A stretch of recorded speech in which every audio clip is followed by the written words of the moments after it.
우주 속으로 사라지거나 바닷속으로 사라지거나 12년 전만 해도 인류가 쏘아올린 로켓의 발사체는 모두 저렇게 한 번 쓰면 끝. 이 괴짜 천재가 나타나기 전까진, 그리고 지금까진 스페이스X가 발사체 회수 기술을 독점해온 상태. 그런데 이걸 이제 중국이? 일본이? 우리나라는? 로켓이 역추진을 하면서 서서히 내려옵니다. 로켓이 도착해야 하는 곳은 망망대해에 떠있는 대형 바지선, 더 정확히는 그 바지선 위에 강철 그물 안입니다. 로켓은 망설임 없이 그물 안으로 쏙 들어가 잡힙니다. 7월 10일 중국이 발사한 창정 10B의 1단 발사체가 회수된 장면입니다.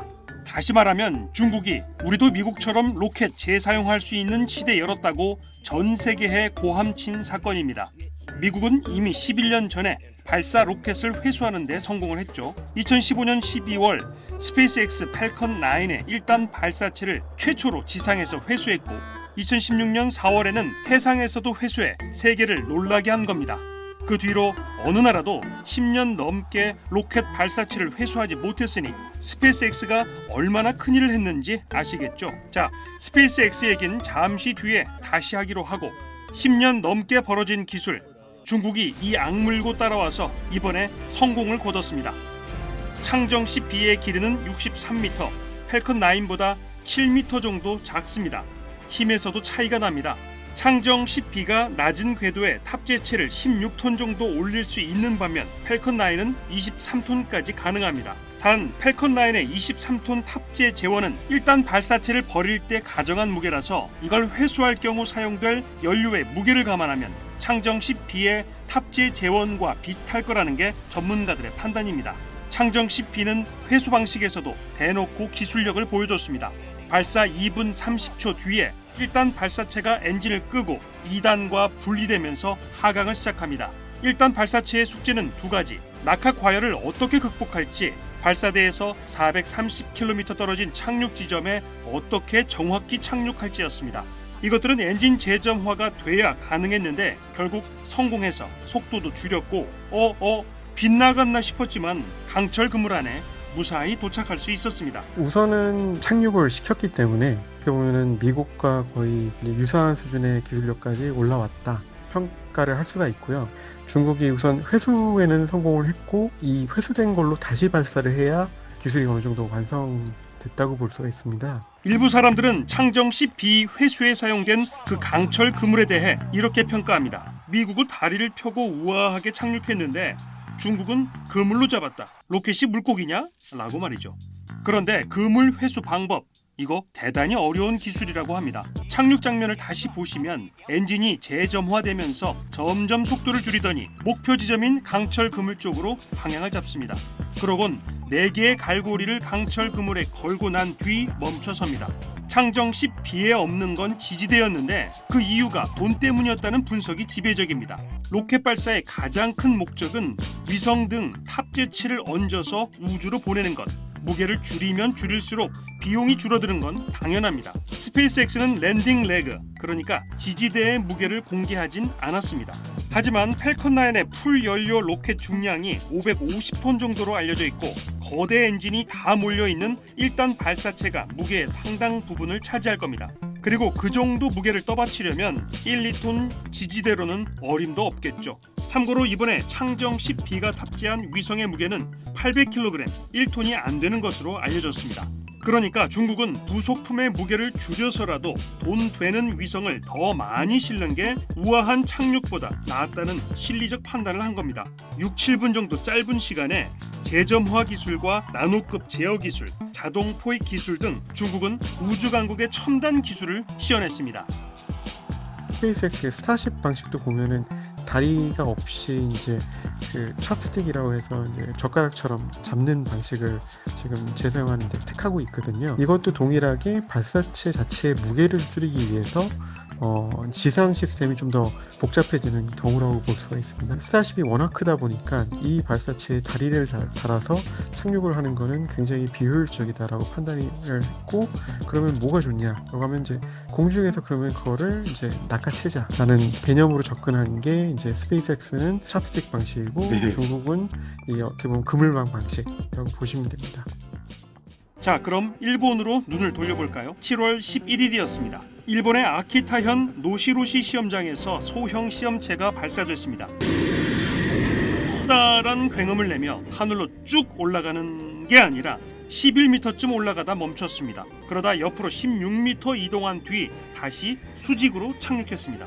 길이 7.3m에 지름은 1.8m. 일본 우주항공연구개발기구와 미쓰비시 중공업이 합작해 만든 건데 다소 민망한 발사 시험이었지만 그래도 갖출 건 거의 갖췄습니다. 창정식 B가 대기권 밖까지 올라갔다면 RVX는 고도 11m까지 상승했습니다. 창정식 B가 발사대로부터 430km 떨어진 곳에 착륙했다면 RVX는 발사 지점에서 16m 이동해 착륙했습니다. RVX의 목적은 이렇다고 합니다. 수직으로 이착륙할 수 있느냐, 정밀 비행 제어가 가능하느냐 등입니다. 그런 의미에서 로켓의 회수 기술, 재사용을 위한 걸음마를 처음 뗀 셈입니다. 일본은 다음 시험도 예고했는데 정확한 시기는 밝히지 않았지만 고도를 100m 정도로 높이고 엔진 재점화와 반복 비행 기술을 보여주겠다는 계획입니다. 그물망 회수 방식 외에 하기 전에는 지금 일본의 RBX 같은 시험을 한 3년 전에 민간 기업들 포함해가지고 굉장히 많이 시험을 했거든요. 그래서 네. 어떻게 보면은 이런 경험을 한번 겪고 나서 그 다음 단계 실증 모델 단계로 넘어간다고 볼 수가 있습니다. 7월 10일 중국의 로켓 회수 성공, 7월 11일 일본의 로켓 회수를 위한 첫 걸음마 성공. 연달아 아시아 두 국가가 하늘로 쏘아 올린 로켓을 두고 외신들의 반응은 긍정적입니다. 로이터는 중국의 성공에 대해 미국에 도전하는 의미심장한 진전이라고 평가했습니다. AP통신은 일본을 언급하면서 일본도 재사용 발사체 시장에서 경쟁을 위한 핵심 기술 확보에 나선 것이라고 보도했습니다. 그런데 아무리 평가가 후해도 미국과는 여전히 초격차라는 반응이 지배적입니다. 스페이스X는 2015년 지상에서 2016년 해상에서 각각 발사체 회수에 성공한 데 이어서 2017년부터는 그 회수한 발사체를 재사용해왔습니다. 그 횟수만 무려 600번이 넘고 회수한 발사체 한 개로 30번 넘게 로켓을 쏘아 올리고 있는 상황입니다. 이뿐만이 아닙니다. 1년 전에는 인류 최대로 크고 강력한 스타쉽 로켓을 발사한 뒤 역시 최대 크기의 1단 발사체를 젓가락 잡듯 회수했는데 그 장소가 바로 발사대였습니다. 그러니까 땅이나 바다 어딘가에서 발사체를 회수해서 그걸 몇 달씩 걸려 발사대로 다시 옮기는 시간을 단축까지 한 겁니다. 이제 우리 얘기를 하고 싶은데 우리 얘기를 해야 하는데 우리는 아직 발사체 회수는 계획만 세운 상태라고 합니다. 쉽게 말해서 발사체에 들어갈 엔진의 설계도도 아직 안 나왔다는 거죠. 지금 우리나라도 지금 유사한 트랙으로 이제 준비를 지금 하고 있고요. 그럼 현재 일본에서 한 RVX와 유사한 형태의 이제 시연체를 현재 준비를 하고 있습니다. 그래서 항우연에서 이제 위탁 과제를 통해서 그 세 개 업체와 항우연이 아마 같이 내년 말 정도면은 시험을 할 수 있지 않을까 이렇게 좀 보고 있고요. 재사용 발사체의 의미는 상상을 해보시면 만약에 비행기를 한번 타고 버린다면 저희가 이제 패신저들이 지급해야 되는 비용이 어마어마하겠죠. 저희도 이제 재사용이라는 걸 항상 염두에 두고 개발을 하고 있고요. 아직은 성공하지 못하고 지금 달려가고 있는 상황인데 저희가 차근차근 단계를 밟아서 언젠간 재사용 발사체를 통해서 굉장히 합리적인 가격에 우주 수송 서비스를 제공하고자 하는 목표를 가지고 있습니다. 네, 일론 머스크도 하루아침에 발사체를 회수하고 재사용하진 못했습니다. 우리나라도 2035년엔 반드시 회수용 발사체를 쏘아 올릴 계획이라고 하니 정부와 민간 모두 이 악물고 노력해 주시길요.